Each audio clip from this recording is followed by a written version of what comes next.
പോവാം. നനുത്തൊരു തെന്നൽ പോലെ അവളുടെ സ്വരം. ആദിവേഗം തിരിഞ്ഞു നോക്കി. അവന്റെ മിഴികളൊന്ന് വിടർന്നു. അവന് മുന്നിൽ ആ വേഷത്തിൽ നിൽക്കാൻ ജാള്യത തോന്നിയെങ്കിലും വേറെ നിവൃത്തിയില്ലാത്തതുകൊണ്ട് മുഖം കുനിച്ച് നിന്നു. ബ്ലാക്ക് കളർ ഷർട്ടാണ്. ആദ്യ ഒരു ഫിറ്റ്നസ് ഫ്രീക്ക് ആയതുകൊണ്ട് തന്നെ അവൾക്കത് വളരെ വലുതാണ്. മുട്ടോളം വലിപ്പമുണ്ടെങ്കിലും നാടൻ വസ്ത്രം മാത്രം ഉപയോഗിക്കുന്നവൾക്ക് ഇതും ഒരു പ്രയാസമാണ്. ആദിക്ക് ശരിയാണ് വന്നത്. ഇപ്പൊ അവളെ കണ്ടാൽ 8-ലോ 10-ലോ പഠിക്കുന്ന പെൺകുട്ടിയാണെന്നേ തോന്നും. വല്ലാത്തൊരു ക്യൂട്ടാണ് പെണ്ണിന്. പൊതിഞ്ഞു പിടിച്ച ആ മുഖം മുഴുവൻ ചുണ്ടിയേർക്കാൻ തോന്നിയവന്. അവൾ അരികിലേക്ക് വന്നതും മറ്റൊന്നും ഓർക്കാതെ വലിച്ച് നെഞ്ചോട് ചേർത്ത് പിടിച്ചുകൊണ്ട് മുന്നോട്ട് നടന്നു. ഒന്ന് ഞെട്ടിപ്പോയെങ്കിലും അവനിൽ നിന്ന് അകലാൻ മാത്രം അവൾ ശ്രമിച്ചില്ല. ആ പുഴയുടെ ചുറ്റും കാടാണ്. വെള്ളമൊഴുകുന്ന ശബ്ദത്തോടൊപ്പം ചെവിയിടിന്റെ ശബ്ദവും ഉയർന്നു കേട്ടു. അവനൊപ്പമുള്ളതുകൊണ്ട് മാത്രമാണ് മറ്റൊന്നിനെ കുറിച്ചും ഭയമില്ലാത്തതെന്ന് തോന്നിയവൾക്ക്. ഇല്ലെങ്കിൽ എപ്പോഴേ പേടിച്ചു മരിച്ചു പോയേ നീ. ഒരു പരിചയമില്ലാത്ത ഒരാളോട് ഇത്രമേൽ വിശ്വാസം തോന്നുന്നത് എന്തുകൊണ്ടാണെന്ന് മാത്രം അപ്പോഴും ഉത്തരമില്ലാത്തൊരു ചോദ്യമായി അവശേഷിച്ചു. ഇട്ടിരിക്കുന്ന ഷർട്ടിൽ പിടിച്ചു വലിച്ചു നീട്ടുന്നവളെ കാണെ അറിയാതവന്റെ ചുണ്ടുകൾ വിടർന്നുപോയി. എന്തോ പേരറിയാത്തൊരിഷ്ടം തോന്നുന്നുണ്ട്. ഈ രാവിനി പുലരുതെന്ന് ആഗ്രഹിച്ചു പോകുന്നുണ്ട്. അവളിങ്ങനെ കൂടെ വേണമെന്നൊരു മോഹം. ഒരു ചിരിയോടെ തലയുടഞ്ഞവൻ. അതെ. പെണ്ണിന്റെ വിളിയേട്ടത് അവനും തിരിഞ്ഞു നോക്കി. എന്താ? എനിക്ക് ഉറക്കം വരുന്നു. പതിയെ മുഖം കുനിച്ചാണ് പറച്ചിൽ. ഉറങ്ങാൻ സേഫായിട്ടൊരിട അവിടെയെങ്കിലും ഉണ്ടായിരുന്നില്ല. ചുറ്റും മിഴികൾ പായിച്ചു നോക്കിയതും പുഴക്ക് കുറുകെയായ ഒരു പാലം കണ്ടവൻ. ആ പാലം ചെന്ന് അവസാനിക്കുന്ന ഒരു റോട്ടിലാണ്. അപ്പു, നിനക്ക് മരത്തിൽ കയറാൻ അറിയോ? ദേ, ആ മരത്തിൽ കയറിയ പാലത്തിന് മുകളിൽ കയറാം. അത് ചെന്ന് നിൽക്കുന്ന കാർ നിർത്തിയ റോഡിലാണ്. ഇന്നൊരു നൈറ്റ് നമുക്ക് കാറിൽ സ്റ്റേ ചെയ്യാം. ആദ്യം പറഞ്ഞു നിർത്തിയതും പെണ്ണിന്റെ മിഴികൾ അതുവഴി പാഞ്ഞു. എനിക്ക് മരം. വാ, ഞാൻ ഹെൽപ്പ് ചെയ്യാം. ആദ്യം അവളുടെ കയ്യിൽ പിടിച്ച് മുന്നോട്ട് നടന്നു. പെണ്ണൊന്ന് നിന്നു. എന്താ? ദാവണി. പറയിലും ഓടിച്ചെന്ന് വിരിച്ചിട്ട് ഡ്രസ്സ് എടുത്ത് കയ്യിൽ പിടിക്കലും കഴിഞ്ഞു. അവന് ചിരി വന്നു. വെപ്രാളമാണ് പെണ്ണിന്. ആളൊരു തൊട്ടാവാടിയാണെന്ന് കുറഞ്ഞ സമയം കൊണ്ട് തന്നെ മനസ്സിലായിരുന്നു അവന്. അതെ. ഇനി എന്താ? ഒന്ന് തിരിഞ്ഞു നിൽക്കോ? Excuse me. ഞാൻ സ്കേർട്ട്. മുഖം കുനിച്ച് വീണ്ടും പറഞ്ഞതും ആദ്യം ദീർഘമായി നിശ്വസിച്ചു. പേരിന് മാത്രം തുണിയെടുത്ത് നടക്കുന്നവരെല്ലാം കണ്ട് ശീലിച്ചവന് അവളൊരു അത്ഭുതം തന്നെയായിരുന്നു. കഴിഞ്ഞു. പതിയെ പറഞ്ഞുകൊണ്ട് ഓടിച്ചെന്നവന്റെ കയ്യിൽ മുറുകെ പിടിച്ചവൾ. ഇത്തവണ ആദിയുടെ കണ്ണു മിഴിഞ്ഞു. അവനിൽ ഒരു സേഫ് സോൺ കണ്ടു തുടങ്ങിയിരുന്ന അവളും. നിഷ്പ്രയാസം തന്നെയും കൊണ്ട് മരത്തിന് മുകളിലേക്കും അവിടുന്ന് പാലത്തിലേക്കും കയറുന്നവനെ പെണ്ണ് കണ്ണു മിഴിച്ച് നോക്കി. അവളുടെ നോട്ടം അവനും അറിയുന്നുണ്ടായിരുന്നു. ചുണ്ടിലൂറിയ പുഞ്ചിരി അടക്കി പിടിച്ചു നിന്നവൻ കുറച്ചു ദൂരം മുന്നോട്ട് നടന്നു. റോഡരികിലായി കിടക്കുന്ന കാർ കണ്ടു. ആദ്യ കീ വെച്ച് ഡോർ ഓപ്പൺ ചെയ്തു. ഇരുവരും അതിനുള്ളിൽ കയറി. ദീർഘമായി ഒന്ന് വിശ്വസിച്ചുകൊണ്ട് അവൻ സീറ്റിലേക്ക് ചാരി മിഴികൾ അടച്ചു. ഇമച്ചിമ്മാതെ അവനെ നോക്കിയതേയുള്ളൂ അപ്പു. കണ്ണു തുറക്കാതെ തന്നെ ആദ്യം പറഞ്ഞതും കുഞ്ഞൊരു പുഞ്ചിരിയോട് അവളും മിഴികൾ അടച്ചു. കുറച്ചു സമയത്തിനുള്ളിൽ അവൾ ഉറങ്ങിയെന്ന് തോന്നിയ നിമിഷം തന്നെ കണ്ണു തുറന്ന് ആദ്യം അവളെ നോക്കി. നിറയെ പീലികളുള്ള മിഴികൾ അടച്ച് മയങ്ങുന്നവൾ. വല്ലാത്തൊരു ഇഷ്ടം തോന്നി അവന്. അത്രയും ദിവസം അനുഭവിച്ചുകൊണ്ടിരുന്ന അസ്വസ്ഥതയും വിഷമങ്ങളും ചിന്തകളിൽ പോലും വരാതെ അകന്നു പോയത് അവൻ അറിഞ്ഞു. ഒരു കുഞ്ഞിനെ പോലെ മയങ്ങുന്നവളെ തന്റെ നെഞ്ചിലേക്ക് ചേർത്ത് പിടിച്ച അവനും കണ്ണുകൾ അടച്ചു. നീ എന്റെ അപ്പു, എന്റെ മാത്രം. പതിയെ കാതിലായി മന്ത്രിച്ചതും ഒന്ന് കുറുകിക്കൊണ്ട് അവന്റെ നെഞ്ചിലേക്കായി മുഖം അമർത്തി വെച്ചവൾ. കാറിന്റെ ഗ്ലാസിന് മുകളിലായി ശക്തമായി ആരോ തട്ടുന്ന കേട്ടതും ആദ്യം തന്നെ മിഴികൾ ചിമ്മി തുറന്നു. സൂര്യൻ ഉദിച്ചുയർന്നിട്ടുണ്ട്. നെഞ്ചോരം ചേർന്ന് മയങ്ങുന്നവളെ അവനൊന്ന് നോക്കി. വീണ്ടും ശക്തിയിലുള്ള തട്ട് കേട്ടതും ഈർഷ്യയുടെ ഗ്ലാസിനുള്ളിലൂടെ പുറത്തേക്ക് നോക്കിയവന്റെ മിഴികൾ കുറുകി. കൂടി നിൽക്കുന്ന ആളുകളും അടുത്തന്നെയുള്ള പോലീസ് വാഹനവും. എന്തോ പണിയാണെന്ന് മനസ്സിലായതും മുഷ്ടിയുരുട്ടി ദേഷ്യം നിയന്ത്രിച്ചവൻ.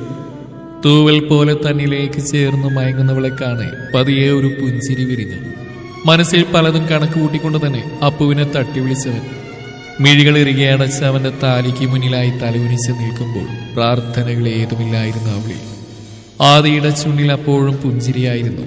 അവൾ അറിയാതെ ഒളിപ്പിച്ചു വെച്ച പുഞ്ചിരി. കഴിഞ്ഞുപോയ കുറച്ച് നിമിഷങ്ങൾ അവൻ ഓർത്തു. ഒരു കുഞ്ഞിനെ പോലെ തന്നെ നെഞ്ചിലെ ചൂടിൽ മയങ്ങുന്നവൾ. ആ ഉറക്കം നശിപ്പിച്ചു കളയാൻ ആഗ്രഹമില്ലായിരുന്നു. എങ്കിൽ പോലും അവളെ വിളിക്കുകയല്ലാതെ മാർഗമില്ല. പുറത്ത് നടക്കുന്ന എന്താണെന്ന് ഊഹിക്കാവുന്നതേ ഉള്ളൂ. അവരുടെ വാദങ്ങളെ ശരിവെക്കുന്ന പോലെയാണ് തങ്ങളുടെ അവസ്ഥയും. തന്റെ ഷർട്ടാണ് അവളുടെ വേഷം. എന്തെങ്കിലും കിട്ടാൻ കാത്തു നിൽക്കുന്നവർക്ക് അത് തന്നെ ധാരാളമാണ്. അവൾക്ക് പകരം മറ്റായിരുന്നു അവസ്ഥയിൽ കൂടെ ഉണ്ടായിരുന്നെങ്കിലും വലിയൊരു പൊട്ടിത്തെറിയ വാതിൽ നിന്ന് സംഭവിക്കുക. പക്ഷേ ഇവിടെയുള്ളത് അവന്റെ അപ്പുവല്ല. കണ്ടിട്ട് കുറച്ച് മണിക്കൂറുകൾ മാത്രമേ ആയുള്ളൂ എങ്കിൽ പോലും പെണ്ണ് അസ്ഥിക്ക് പിടിച്ചു പോയില്ലേ. അതുകൊണ്ട് മാത്രം ആദിയുടെ ഉള്ളിൽ കള്ളത്തരമാണ്. പുറത്ത് കൂടി നിൽക്കുന്നവർക്ക് അപ്പോൾ അവന്റെ മനസ്സിൽ മാലാഖയുടെ മുഖമാണ്. അപ്പു കണ്ണൂർന്നേ. ഒരു കൈ കൊണ്ട് അവളെ ചേർത്ത് പിടിച്ച് മറുകൈ കൊണ്ട് കവളിൽ പതിയെ തട്ടി വിളിച്ചവൻ. ഒന്ന് കുറുകിക്കൊണ്ട് വീണ്ടും അവനെ നെഞ്ചിൽ മുഖമിട്ട് ഉരച്ചു പെണ്ണ്. ആദി തന്റെ മിഴികൾ ഇറുകെ അടച്ചു കൈയുടെ മുഷ്ടി ചുരുണ്ടു. ഇവളെന്നെ വഴി തെറ്റിക്കും മനസ്സിലായി ഓർത്തുകൊണ്ട് വീണ്ടും പതിയെ തട്ടി വിളിച്ചവൻ. ഇത്തവണ പെണ്ണ് കണ്ണു ചിമ്മി തുറന്നുകൊണ്ട് അവനെ നോക്കി. അത്രയും അടുത്തായി അവന്റെ മുഖം. കുഞ്ഞൊരു പുഞ്ചിരിയോട് അവനെ നോക്കി അവൾ. ആദിയുടെ മിഴികളൊന്ന് വിടർന്നു. പെണ്ണിന്റെ കവിളിലായി തെളിയുന്ന ആഴമുള്ള കുഞ്ഞു ഗർത്തത്തിലേക്ക് കണ്ണുകൾ ചെന്ന് നിന്നതും നെഞ്ചിൽ എന്തോ വന്നിടിച്ചതുപോലെ അവളെ നോക്കി നിന്നവൻ. ചിരിയോടെ അവനെ നോക്കി അവൾ ഇമച്ചിമാതെയുള്ളവന്റെ നോട്ടത്തിൽ വിറച്ചുപോയി. നഗ്നമായവന്റെ നെഞ്ചിലാണ് താൻ കിടക്കുന്നതെന്നോർക്കെ അവളൊന്ന് പകച്ചു. ഒപ്പം തന്നെ കൊത്തി വലിക്കുന്ന പോലെയുള്ള അവന്റെ നോട്ടം. പെണ്ണിന്റെ മിഴികൾ പിടക്കുന്നതും കവിളകൾ സുവക്കുന്നതും അധരങ്ങൾ പോലും വിറക്കുന്നത് അവൻ അറിഞ്ഞു. ആ രാവ് മുഴുവൻ അവൾ ചേർന്ന് മയങ്ങിയിട്ടും തോന്നാതിരുന്ന പിടച്ചിൽ അവനും അറിഞ്ഞു. ഇനിയൊരു നിമിഷം കൂടി വയ്യെന്ന് തോന്നിയ നിമിഷം അകന്നു മാറാൻ ഒരുങ്ങിയവളുടെ കയ്യിൽ പിടിച്ചു വലിച്ച് വീണ്ടും നെഞ്ചിലേക്ക് വലിച്ചിട്ടവൻ. മീര എന്തോ ചോദിക്കാൻ ഒരുങ്ങിയ നിമിഷം തന്നെ മുഖം കുനിച്ച് അവളുടെ അധരങ്ങളെ പൊതിഞ്ഞെടുത്തു. പെണ്ണിന്റെ കണ്ണുകൾ മിഴിഞ്ഞു വന്നു. ഹൃദയം നിലച്ചു പോയതുപോലെ കൈകൾ അവനിൽ മുറുകി. നഗ്നമായ അവന്റെ പുറത്ത് അവളുടെ വിരലുകൾ ആഴ്ന്നു. അവനെ തള്ളി മാറ്റാൻ ബുദ്ധി പറയുമ്പോൾ മനസ്സും ശരീരവും ഒരുപോലെ അവനെ ചേർത്ത് പിടിക്കാൻ മത്സരിച്ചു. ഏറെ നേരം അധരങ്ങളെ താലോലിച്ചവൻ. തന്റെ കൈക്കുള്ളിൽ ഒതുങ്ങി അവളുടെ കുഞ്ഞു ശരീരം വിറക്കുന്നതും കൈകൾ തന്നിൽ മുറുകുന്നതും അറിയെ ആദിയുടെ ആവേശം കൂടിയതേയുള്ളൂ. അത്ര നേരം ഒതുക്കി വെച്ച പ്രണയം മുഴുവൻ ഒരു ചുംബനത്തിലൂടെ അവൾക്ക് പകർന്നു നൽകി. ശ്വാസം എടുക്കാൻ ഒട്ടും കഴിയാതെ വന്ന നിമിഷം പെണ്ണൊന്ന് കുതിറി.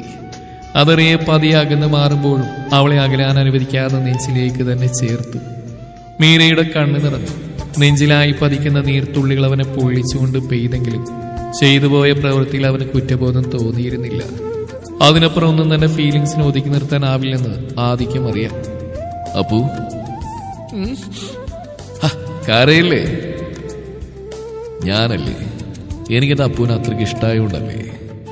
ഒരു കുഞ്ഞിനോടെന്ന പോലെ പറഞ്ഞ് മനസ്സിലാക്കാൻ ശ്രമിക്കുന്നവൻ പതിയെ മുഖമൊന്നുയർത്തി ആ മിഴികളിലേക്ക് നോക്കിയവൾ. ഇഷ്ടമെന്ന് വെച്ചാ വീതുമ്പിക്കൊണ്ടാണ് പെണ്ണിന്റെ ചോദ്യം. ആദിയുടെ കണ്ണുകൾ പോലും പുഞ്ചിരിച്ചു. ഇവളെ എങ്ങനെയാണ് താൻ വിട്ടുകളയേണ്ടത്? വെറുതെ പോലും ചിന്തിക്കാനാവുമായിരുന്നില്ല അവന്. ഇഷ്ടമെന്ന് വെച്ചാ ഒരുപാട് ഇഷ്ടം. ഈ ലോകത്ത് മറ്റാരോടും മറ്റൊന്നിനോടും തോന്നാത്തത്ര ഇഷ്ടം. കരഞ്ഞു കലങ്ങിയ മിഴികളൊന്നും വിടർന്നു. ഇമച്ചിമാതാവിനെ ഉറ്റുനോക്കിയവൾ. അവനും എനിക്ക് നിന്നെ വേണം അപ്പു, എന്റെ പാതിയായി, എന്റെ പ്രണയമായി. ഹൃദയമാരോ പിടിച്ചു ഞെരിക്കുന്ന പോലെ പിടഞ്ഞു പോയവൾ. ആദിയുടെ കണ്ണ് നിറഞ്ഞു. അടുത്ത നിമിഷം ഗ്ലാസിൽ വീണ്ടും ആരോ തട്ടിയതും രണ്ടുപേരും ഒരുപോലെ ഞെട്ടി. ആദിയുടെ കണ്ണിൽ ദേഷ്യം നിറഞ്ഞപ്പോൾ മീരയുടെ മിഴിയിൽ സംശയമായിരുന്നു. അപ്പു ഇനി എന്ത് നടന്നാലും പേടിക്കരുത്, കരയരുത്. ഒരുപാട് ചോദ്യങ്ങൾ ഉള്ളിലുണ്ടെങ്കിലും മറുത്തൊന്നും പറയാതെ മൂളുന്നവളെ ആ അവസ്ഥയിലും ആദ്യ ഒരു കൗതുകത്തോടെ നോക്കി.